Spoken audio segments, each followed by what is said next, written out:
Chapter 18, The Real Juice of Lean. We have a principle at our company that simply states, there are two kinds of people in the world, givers and takers. Our goal should be to eliminate all the takers out of our lives as fast and furious as we can, and be profound givers to all humanity. Another way of saying it is, there are two kinds of people in the world, happy people who are focused on the happiness of others, and people who are unhappy because they are focused on their own happiness, givers and takers. It is a profound concept that I've really come to grips with in the course of my life that has differentiated how I conduct myself in every situation. I am not negotiating the advantage. I think in terms of creating a win-win with an emphasis on helping others. I found that every time I act as a servant, life gets better. And when I look for what's in it for me, life gets ugly. In applying this principle to lean, I found the saying to be true. The real juice from lean comes when you start giving back. We've created a lean organization whose primary focus is to 1. Serve and deliver value to our customers. 2. Grow and fully develop our people internally. 3.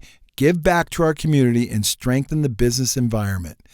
These 3 activities will help and improve the quality of people's lives around the world, and that is exciting.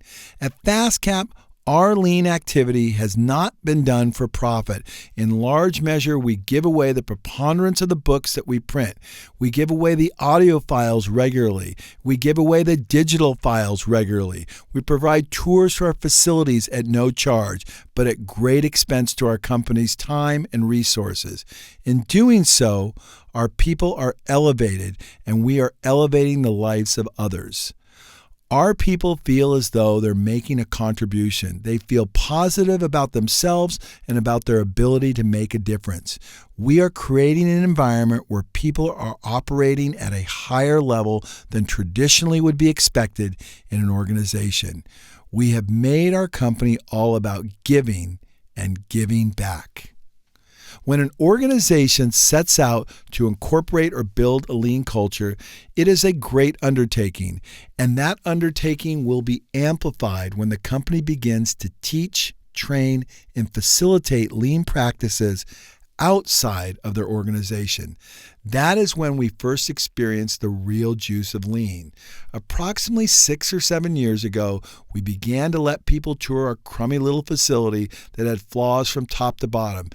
Every time someone toured our facility, we learned more about our own waste and our own deficiencies and became aware of more opportunities to improve what we were doing. In doing so, we not only helped the people coming to tour the facility, but we received the benefit of new eyes looking at our activities. To this day, we continue to do that, and we do it with intensity and purpose because we know that the real juice comes from lean when you start giving back. The one thing, giving is greater than receiving. Oh, I'm sorry. This is a little bonus track. Hey, people always ask me, what is the goal of your company? Now, this is not in the book, so this is special info. And I tell people, when I'm holding the phone to my ear and I'm talking to my customer and he's on the other end or she's on the other end and she's asking me about something and they want our product and they want to do this, and they want to do that, I'm thinking to myself only one thought. How can I serve this individual? How can I improve the quality of their life? That's all I have to think about as the CEO and the president of FastCap. So I reduced our entire company goal down to this simple concept. So when I have 2 employees that are fighting out in the shop and are really wasting time, it's very easy for me to get them to focus and ask them the question, are you improving the quality of the customer's life right now? Is the activity that you're doing improving our customers' lives? Because if we're not going to be in business. So it is that simplicity and clarity that allows us to operate at such a high level. Now, I once told this to a CEO, and it was of a very large company, and you could just see all the stress just come out of their body. It was interesting to see it occur, because I think what happens in a lot of CEOs' minds is they're stressed out with being number one in their product mix, or being number one in a certain industry, or being number one in the world, or getting $10 million in gross profits, or $1 billion in gross profits. Who knows what it is, but they're worried about all these things. When if all they really worried about was just improving the life of the customer and doing that in a relentless fashion, it really takes away all the other problems that we have to deal with on a daily basis. So then I've got to ask myself, if my goal is to improve the quality of life of the customer, how do I do that most effectively? And then that reaches into our internal goal, which is growing people. You see, we know that if we are relentless and deliberate about growing our people with our morning meeting, our 3S activity, our 2-second improvements, then by default, we're going to more effectively improve the quality of the life of our customer than our competition, because our people are developing as human beings. So these two concepts are just so powerful. But then at the end of the interview, people always say, well, Paul, what is the goal of your company? And then I just retort really quickly. It's not to be $10 million in sales. It's not to be $100 million in sales. It's not to be $1 billion in sales. I don't even care about any of that. I don't care about being the best in the world at woodworking tools. I just care about one thing: being the best lean company in the world. And they go, wow, I've never heard anybody ever say that before. Of course not, because most of the things I'm saying in this book are a little unusual. They're juxtaposed to the way leaders typically think. So my goal is simply to be the best lean company in the world. How do we do that? By teaching and training our people. If we teach and train our people, we meet the biggest goal and the most important goal of all, and that is improving the quality of the life of the customer.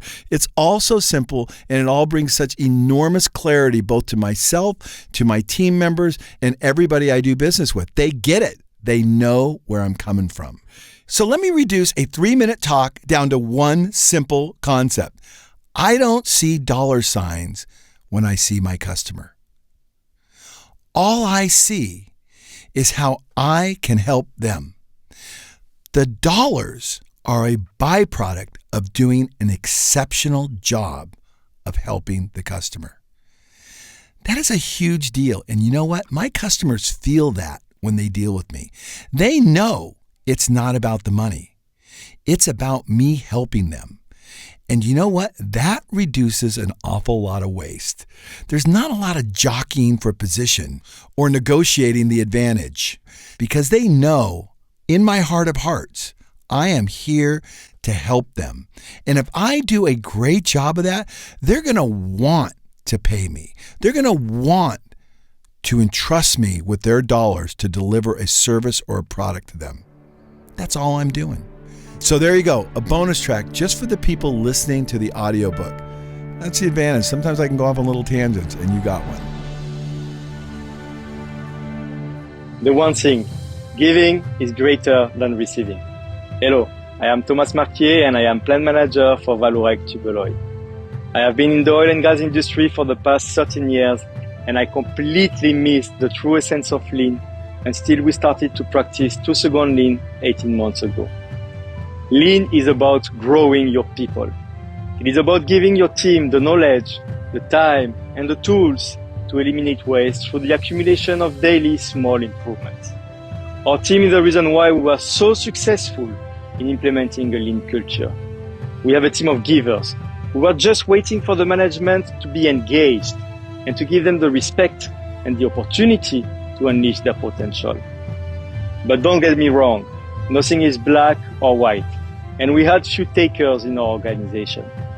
Takers will bring you down. Tolerate one taker in your team and all the givers will stop helping.